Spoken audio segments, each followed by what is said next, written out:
What you mean you don't know Pana? She's dope. What you mean? What you mean?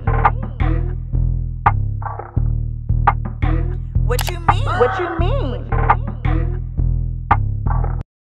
What is poppin' YouTube? Welcome back to my channel. It's your girl DOPEaxxPANA, and today I'm super excited to do these crisscross knotless box braids. This video was requested by Juan's wife Toy on my community tab. So if you guys have a video request and you guys want a shout out, make sure you guys head on over to my community tab and make a request, and I will create content that you guys want to see. So I'm super excited to recreate this look. It's literally been popping on Instagram everywhere, and I found the perfect model for it, so I'm super excited to do that. Before we get into this video, I do want to do my member shout out, and it's gonna go out to Tonisha Bernard. Girl, I see you. She commented on one of my most recent lives, so I just wanted to share some love to you. Thank you so much for joining my membership.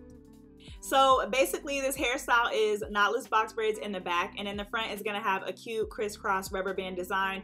I have literally seen mixed emotions about this style on Instagram because a lot of people are like, well, what's the point with the rubber band design in the front and your box braids in the back are going to last a little bit longer? And people have also been talking about the damage that rubber bands can cause on your hair. So today we're going to talk about a little bit of all of that and some options that you guys can have with this hairstyle. I'm also going to talk about how you can protect your hair when using rubber bands. I'm going to show you guys a trick that I use. I think that there is a misconception that anytime you use rubber bands, you're automatically going to get breakage, and that's just not true. Honestly, I have used rubber bands on my clients' hair for ages and have never seen them experience any type of breakage. It's all in how you apply them and how you take them off, which is going to determine the health of your hair afterwards. So first, let's talk about the versatility of this style, because I totally understand the argument that the front would get older quicker than obviously your knotless box braids in the back, but we can also always schedule a touch-up where we can replace the front with knotless box braids. You can always redo the similar style that you had in the front, or you can change it to tribal braids. There's just so much that you can do with a touch-up. So I feel like as a stylist, this is actually perfect because they can come in and rebook with you and get something else in the front, just to keep the longevity of the braids in the back and still have it be a protective style. So for this client, I did a medium size, which is 7 rows of knotless box braids in the back, and in the front I'm going to be doing the rubber band design, and I'm adding a pop of color. So we chose to do purple, so I am going to be using purple rubber bands in one of my crisscross designs on each side. So I'm going to start off by parting the top of her hair in half and then parting each half into 3 different sections. For my first section, I'm going to start by doing 1 crossover, and then we're going to work our way up to do more as we reach the top. So basically I'm going to take this first section, part it into 2, and this is going to be a total of 4 squares. The reason why we're starting with 2 in this first section and working our way up is just to make sure that we are not putting a little tiny amount of hair into the rubber bands. That's going to be the first way that you're going to prevent that breakage.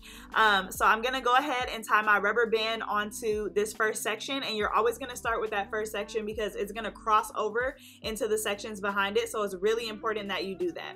Before applying your rubber bands, a cool tip is to put oil on them. It will help to prevent some of that breakage. So I'm going to start by rubber banding each quadrant on each side, and I'm just going to make sure that I'm slicking that hair in. You can visibly see when you put on a rubber band too tight, and for smaller sections you will have to wrap the rubber band multiple times. Just because you see me doing that doesn't mean that the section is too tight. Like I said, you will visually be able to see pulling or lumping, and if you do, like I did there, you're just going to take your finger and loosen that rubber band. Now when you are connecting the rubber band, this is my really important tip, I'm going to take my pinky finger and I'm going to put it at the base of that front section, so you can see I'm putting my pinky finger there, and then I'm going to rubber band that section while keeping my pinky on. This is going to make sure that that hair is laying flat, but it's not pulling. If you just pull that section and put it over the section behind it and try to rubber band it, you're gonna see that it pulls a lot more. So you wanna really anchor that rubber band down so it stays in place and it doesn't pull into the section behind it. I'm gonna show you guys that again, and it may feel really awkward. You don't have to use your pinky. You can use a different finger if you want to, but you really wanna make sure that you anchor that rubber band that's in front to make sure that it's not pulling going into the next section. Another reason why this is important, guys, is because you want to make sure that your squares are visible, and in order to do that, you need to make sure that you are putting the rubber band in the center of each square, right? So if we're not anchoring that piece of hair before we put it in the center, it's gonna like mush together. Like your squares are not gonna be as visible, and like honestly, there's really no way for me to explain that without like Like, you just gonna know what I'm talking about. Now, if you end up rubber banding a section to a section behind it and you see that the rubber band from the first section is pulling, that has happened a couple times when I have rubber banded. You will see me literally take the hair that I just attached and pull it a little bit to loosen it. There's literally nothing wrong with that. If you have product on your client's hair in each section of your square, then it should lay flat regardless. So moving on, in that first section, we had 1 crossover. In our second section, we're gonna have 2. Okay, and so the reason why we're doing 2 crossovers in this section is obviously because we have more hair, right? You want to make sure you leave out edges, y'all, because I don't know, edges just really enhances everything. So try to leave out those edges. And for this little quadrant, or this Criss crossover little section, I am using the purple rubber bands because we are going to be doing a pop of purple on each side. So this is the perfect place to do it, because I feel like, yeah, just doing it in the top 2 quadrants, it wasn't gonna hit the way it needed to hit. So we're taking these purple rubber bands. I actually got these from the beauty supply. They literally had every single color of the rainbow, and we chose purple. So yeah, y'all, not us watching Ratchet TV. We stay on Zeus watching Ratchet TV. I know y'all gonna be looking like, I know y'all not on Zeus watching One More Chance. We sure were. Y'all know I love to kiki with my clients, and it's just always a vibe. So anyway, we are gonna go ahead and crisscross these over. I forgot to mention that obviously, well, we can see that these rubber bands are crisscrossing over. So when you do one section, you're just gonna take the other one over, and you always wanna work front to back on this. Obviously, you don't wanna do one side and then go to the next side. I feel like it's just a little bit harder to do that way, and you really wanna be able to see the vision and the vibes. So yes, we are crossing over 2 times. Now, one thing I will say is that clients who have thicker hair, it is very hard for you to get your boxes to be visible. I feel like this style does look better on people who have like a medium type density. So thicker hair clients, you want to really make sure that, like, before you put it in that rubber band, you kind of like give their natural hair a twist, and that's going to help it look like a little bit cleaner with your parts. But for her, she has like a really medium density, so I feel like this style just really, it just popped and hit different. Now you will see me multiple times like pull on her hair a little bit just to loosen things, because sometimes you put it on and you realize it's tight, and it's okay to loosen it up. You definitely do not want to see any lumping, any pulling, or like any of her hair follicles like kind of lifting. I'm pretty sure y'all know all of the things that I'm talking about. You can see a tight rubber band, okay? And then you can also always check with your client. I always ask my clients, is this too tight? Yes, no, blah, blah, blah. So for this last section at the top, I went ahead and did the other side. For this last section at the top, we're having 3 crossovers. So we started above the ear with 1. Our next section has 2. This last section is gonna have 3, okay? So this last section will have a total of 8 squares, okay? We went from 4 to 6, and now we're at 8. Y'all, make sure when you get the rubber bands, you are getting, I don't know what the other ones are called, but there are like bands, like rubber bands. I don't think they're called rubber bands, but I'm just gonna say, like, they're rubber bands that are like plastic, okay? You do not want those. Somebody asked me what would happen if a rubber band pops, and it's just not, like, I don't really see that happening. Like, I don't see how one of these rubber bands would pop. But if you get those like plasticky rubber bands, y'all know what I'm talking about. Those pop super easy. Or like the clear ones, those pop super easy. So you want to make sure that you are getting like the traditional rubber bands. I will link the ones that I'm using in the description section. It might not be the exact brand, but I know a trusted brand on Amazon that I will definitely link for you guys, and you guys can use those, because some of them are plastic and those definitely break. Like, upon like attachment, they break.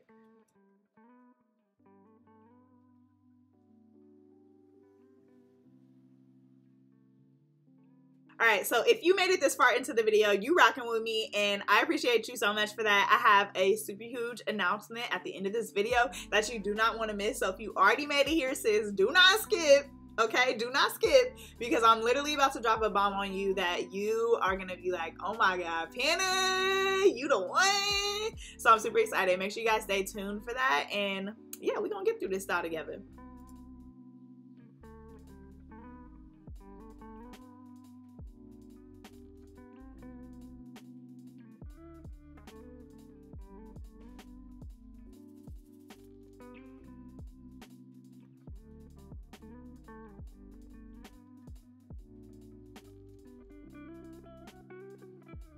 All right, so boom, we are done attaching those rubber bands, and we are going to begin to make knotless box braids out of each end, okay? So for my first section, I actually combined both of those rows into one box braid, and the reason why is because the hair that is left out is so thin that you just really don't want to make like 2 box braids in that section. And I'll show you guys what I'm talking about on the other side. Wherever there are purple rubber bands, I am doing purple box braids. For this hair, I'm using Rastafri in the color purple, and it's really not a true purple like what I wanted. If you look closely at the hair, it's like purple with little magenta pieces in it. I don't know, it's really weird. So that wasn't really what I wanted, but I feel like it's really cute now that I look at it at the end. It hits a little bit different, but I did want like a super vibrant, like violet type purple, but you know, I'm not complaining.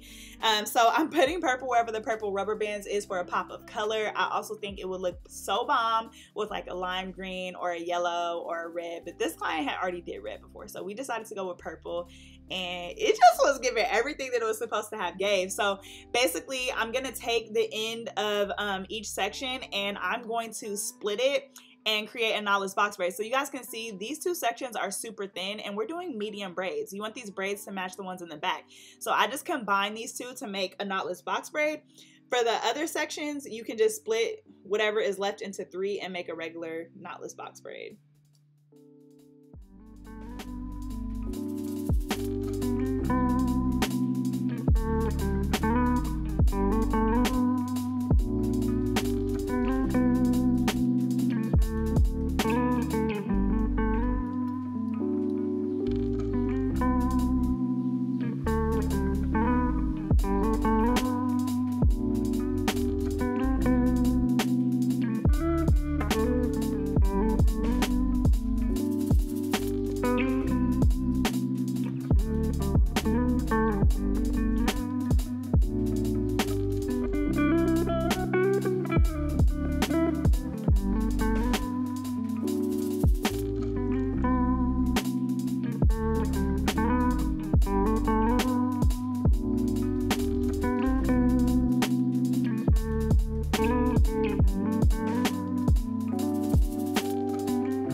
Alright y'all, so if you follow me on any of my social media handles, then you guys know I literally dropped a bomb these past 2 days. I have released my own edge control line, and I literally never style my clients' edges on camera, but today I'm gonna style Tia's edges on camera because I'm so excited for my product launch. So this is the Dope collection. This is one of the first products in my hair care line, and I'm super excited to introduce this edge control to you guys. I love it so much because there is no white residue and it has an amazing hold, and it's really just a product that I can truly stand by. So I will leave a link to purchase this in the description section below. If you guys are a member of my channel, I do have a coupon code for you on my community tab, so make sure you guys check there before you guys check out, and I'm just gonna go ahead and slay it. So I'm so excited, guys. This launch was actually not supposed to happen until next year, but I had decided to release some of my products one by one. So this is the first product from my whole entire collection, and I'm so excited to let you guys style with me. Yeah, what do I not love about it? Like, I'm just really happy that this is a product that I can stand by. For those of you guys who have been a part of my channel, you know that I did have an edge control that I never released, but I would use it a lot, and I told you guys were like, drop it, and it just wasn't a product that I could stand by. It had a lot of white residue, and even though the hold was amazing, it just wasn't something that I was super proud of, and this is literally the exact opposite of that. So when you use it, it is very flexible at the beginning, and then it will dry, not super hard, but it will dry and not move. Like, you will get a great hold out of it. So when you first use it, like when I first started using that, I was like, okay, like it's moving a lot. And when it dried, I said, oh baby, sis got edges, and they don't move. So I'm super excited for you guys to try them. If you have already tried it, let me know in the comment section down below. If you have already copped yours, drop purple hearts if you feeling the energy that Tia just gave, because baby, she didn't even see her edges yet, but she already knew it was gonna be a hit. So I did go over them with just a little bit of hairspray. I didn't mousse for this style just because her hair at the top is out, and I was like, I don't have time for it to be reverting or anything like that. So I didn't mousse, but I am gonna go in and dip her edges and do like the rest of my final touches. And then yeah, we're gonna get into this finished look. So here we are. It is a whole entire slay, a whole entire look. She was feeling herself, and I was feeling her feeling herself. That's the best feeling as a stylist. Shout out to her makeup artist. Sis came looking the part, and I didn't even ask her to. She just knew the assignment. So I hope you guys really love this. Make sure you guys check out my edge control line. I have more products dropping, but this is just the first hit, the first banger. Make sure you guys check the description section for that. As always, thank you guys so much for rocking out with me, and I will catch you guys in my next video. Peace out. What you mean? What you mean? What you mean? What you mean?